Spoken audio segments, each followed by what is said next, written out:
छोटी बहू। तेरी जो नई सास है वो चाहे जितनी अमीर हो, घर के नियम तो बिकाऊ नहीं है, वो तो बिक नहीं सकते।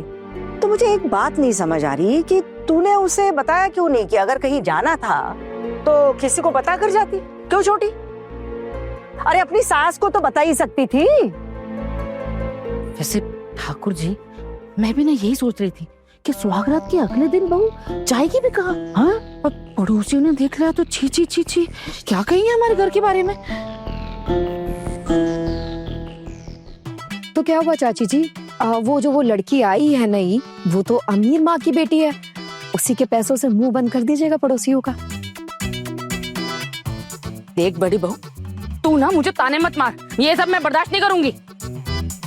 मैं कहा ताने मार रही हूँ, यहाँ इतनी बात चल रही है तो मैंने भी बोल दिया। आप लोग मेरी नई बहू को बर्दाश्त नहीं कर पा रहे हो क्योंकि वो ज्यादा खूबसूरत है, बड़े घर की बेटी है, इसीलिए ना, इसीलिए तुम लोग उसे पसंद नहीं कर पा रहे हो, जलते हो तुम लोग उससे। अरे ठाकुर जी, कितनी गंदी बातें कर रही हैं आप। अरे हम भला आपकी बहू से जलेंगे, चिढ़ मचाएंगे, ये सब करने से हमें क्या फायदा? और फिर ये सारी बातें आप हमें क्यों सुना रही है? अरे ना ही हमें कोई जलन है आपकी बहू से और ना ही शौक है चिढ़ने का। अब हम रहे काम वाले लोग, हमें जाना है फैक्ट्री में। आपके इस झमेले में अगर समय बर्बाद करेंगे ना तो और 4 मूर्तियां कम बनेंगी हमारी। इसीलिए आप ये अपना रोना धोना ना हमारे सामने मत रोइए, आप अपना मामला खुद सुलझाइए। ये कैसी बातें कर रही है भाभी? हाँ, घर में इतना बड़ा हादसा हो गया, मेरा बेटा इतना परेशान है, नई बहू कहीं मिल नहीं रही है, ये बात हम आपको नहीं बताएंगे क्या? हाँ देखिए भाभी, आप बदल सकती है लेकिन हम नहीं बदले। आप हमारे लिए हमारी बड़ी भाभी ही हो। आज भी हम पहले जितना ही सम्मान करते हैं आपका। देखिए ठाकुर जी, मुझे ना आपके ये सम्मान की जरूरत नहीं है। आपके सम्मान के बिना भी मेरी जिंदगी अच्छे से गुजरी है और आगे की बची हुई जिंदगी भी बहुत अच्छे से ही गुजरेगी। आप तीनों मिलकर ढूंढिए अपनी बहू को और अगर मिल जाए ना तो खबर कर देना। हाँ? आपने देखा मेरी छोटी बहू, इतना काम होता है कि सुबह सुबह ही चली गई दफ्तर। मेरे परिवार को लेके बहुत चिंता हो रही है सर, ऐसा लग रहा है जैसे कोई बहुत बड़ी प्रॉब्लम आने वाली है। और ये लड़की सर, ये लड़की का एटीट्यूड भी मुझे कुछ समझ नहीं आ रहा, उसका बिहेवियर बहुत अलग सा है। और जिस आदमी से ये लड़की मिली थी वो भी मुझे कुछ समझ नहीं आया सर। इसका कहना है कि वो आदमी इसका एक्स बॉयफ्रेंड है, लेकिन पता ही नहीं, समझ नहीं आ रहा कि इसका कोई अफेयर चल रहा है उसके साथ या क्या।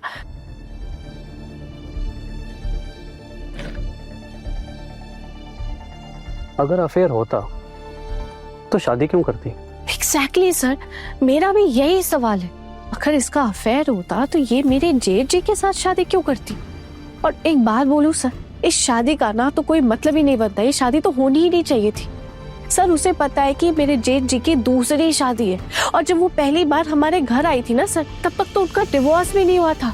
अभी कुछ दिन पहले जाके उनका डिवोर्स हुआ है। उसके बाद भी लोगों ने इतनी जल्दी शादी कर ली, शादी के लिए तैयार हो गए। इसीलिए हम सबको ना इस लड़की पे बहुत गुस्सा था सर। लेकिन अब जाके देख रही हो, ये तो फिर किसी और लड़के के साथ। मुझे बहुत अजीब फीलिंग हो रही है सर, पता नहीं, कुछ समझ ही नहीं आ रहा मुझे, पता नहीं क्या होने वाला है। आप पुलिस स्टेशन में इन्फॉर्म कर सकती हैं। सब जानते हैं कि वो गली काफी सस्पिशियस है, या तो फिर आप अपने घर में बता सकती हैं। नहीं सर, घर पे किसी को भी कुछ भी बता के कोई फायदा नहीं होगा, और अगर सबको पता चल गया ना तो वो लड़की और ज्यादा अलर्ट हो जाएगी। उसके बाद वो क्या करेगी ये तो मुझे भी नहीं पता। उसका मकसद क्या है ये मुझे समझ ही नहीं आ रहा। सर एक और बात है। क्या? सर उसके रिसेप्शन के दिन, मतलब कल, सर हमारे घर पे पुलिस आई थी। क्या? हाँ सर, पुलिस ने आके ना उससे पूछताछ की। और इतना ही नहीं सर, मतलब पूछताछ करने के बाद पुलिस ने कहा कि उनसे गलती हो गई, वो गलत एड्रेस पे आ गए। लेकिन तब तो आपको बिना देर के पुलिस को सारी इंफॉर्मेशन देनी चाहिए, जो भी आपने देखा है आज। आप सही कह रहे हैं सर, मैं चाहूँ सर? आप अकेले मत जाइए, अब बुरा ना माने तो मैं आपके साथ चलता हूँ। देखिए, अगर आपका शक सही निकला तो आप बहुत बड़ी मुश्किल में उलझ सकती है और मैं नहीं चाहता कि आप अकेले इसमें पड़े। और मैं रहूँगा तो थोड़ी आपको प्रोटेक्शन मिलेगी, और अगर आप ये सब अपने हस्बैंड को खुलकर बता पाती तो मैं ये नहीं कहता। इसका तो सवाल ही पैदा नहीं होता है सर। तो बेहतर है कि आप पुलिस को इन्फॉर्म कर दीजिए। आप बिल्कुल सही कह रहे हैं, पुलिस को इन्फॉर्म करना ना बहुत ही ज्यादा जरूरी। अगर ऐसा नहीं किया तो किसी एक का नुकसान नहीं होगा बल्कि सबका नुकसान होगा सर। तो मेरे परिवार में सर काफी लोग बहुत भोले भाले हैं। इस लड़की का क्या इरादा है कुछ समझ ही नहीं आ रहा। एक बात पूछू दीदी, घर की बात है इसीलिए पूछ रही। छोटू और छोटी बहू के रिश्ते में तो दरार पड़ गई है और छोटू ने उसे साफ साफ कहा था कि वो नौकरी पर नहीं जाएगी।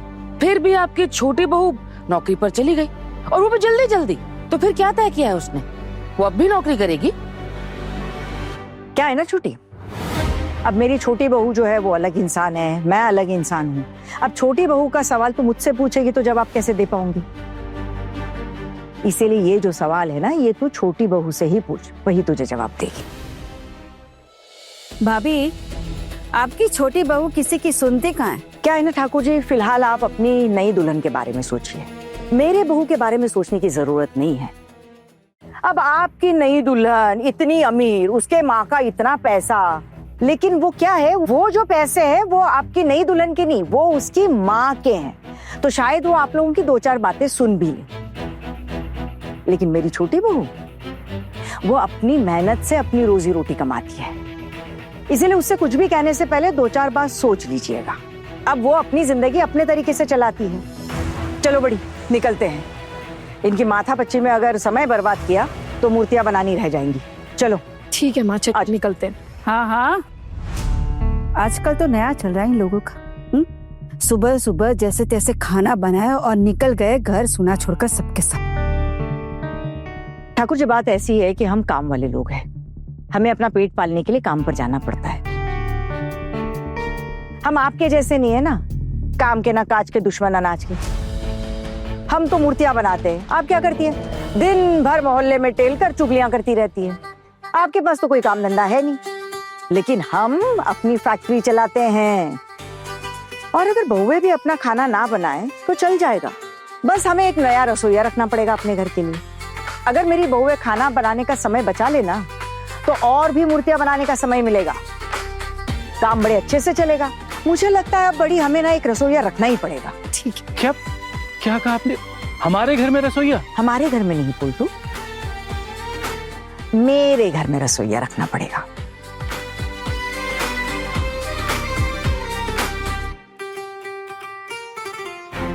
अगर मेरी बात सही हो तो ऐसे लोग ना हमारे देश की सीक्रेट इन्फॉर्मेशन बाहर पहुंचाते हैं। इनका बहुत बड़ा नेटवर्क होता है जो कि पूरी दुनिया में फैला होता है। मैं नहीं जानता कि आप जिस लड़की की बात कर रही हैं वो वाकई इस ग्रुप से जुड़ी है या नहीं, लेकिन ऐसे लोग बहुत जानकारी रखते हैं, पढ़े लिखे होते हैं। ऐसे बहुत एग्जाम्पल्स हैं। एक बार ऐसी स्टोरी अखबार में भी आई थी। ये लड़की क्या कर रही है मैं श्योर नहीं हूँ। हमारे देश में बैठ के खबर दूसरे देश में कैसे पहुंचाते हैं? कंप्यूटर के जरिए वो सर्वर में घुसकर सिस्टम को हैक कर लेते हैं।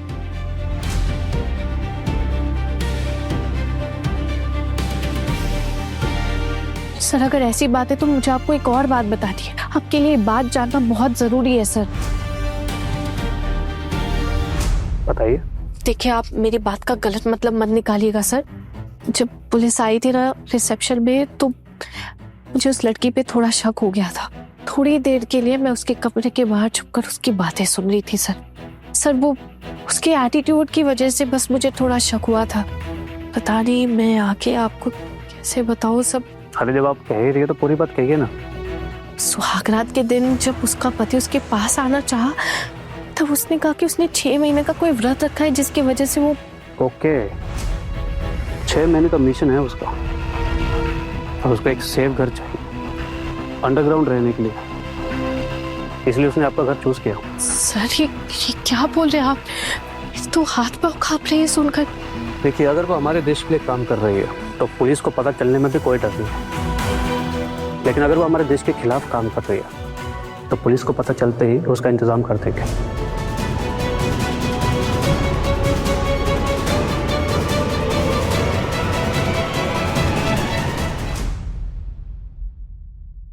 बड़े घर की छोटी बहू शाम 9:30 दंगल टीवी पर।